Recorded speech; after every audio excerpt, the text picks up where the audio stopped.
শীতের গ্রাম বাংলা। ঢাকা থেকে দিনাজপুর, ফুলবাড়ি ও ইব্রাহিমপুরের বেশ কিছু অঞ্চলে আমাদের যাত্রা। শীত আসে নীরবে, শুধু ভোরের ঘাসে রেখে যায় শিশির, আর মানুষের মনে রেখে যায় মধুর স্মৃতি। ঢাকা শহরের ব্যস্ততা ছেড়ে আমরা রওনা দিলাম উত্তরের পথে। ভোরবেলা গ্রামে ঢুকতেই কুয়াশার চাদর দেখা যায়।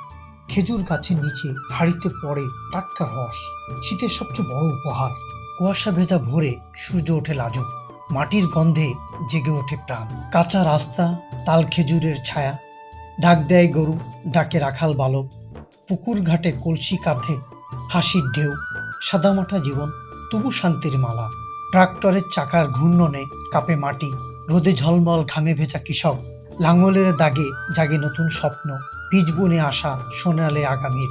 হেমন্তের রোদে পাকা সোনার ধান, কাস্তের ঝংকারে গেয়ে ওঠে মাঠ। একসাথে কাটে সবাই হাসির তালে, ফসল যেন উৎসবের গান।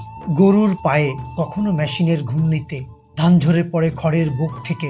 ধুলোমাখা হাসি, পরিশ্রমের গর্ব, অন্যের জন্ম হয় ঘামের দামে। ঢেকির তালে ও মেশিনের তালে তালে ওঠে ছন্দ, ধান ভেঙে হয় সাদা শুভ্র চাল।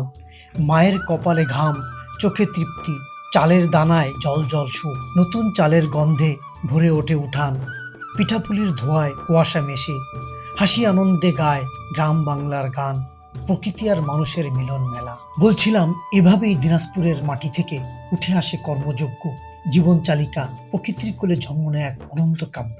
সত্যি গ্রাম বাংলার অপূর্ব দৃশ্য, যা আসলে মনে এখন রেখাপাত করে যায়। আমাদের গ্রাম বাংলা আসলে ভুলনীয় নয়, সত্যি আমাদের হৃদয়ে রেখাপাত করে থাকে গ্রাম বাংলার এই আবেদন।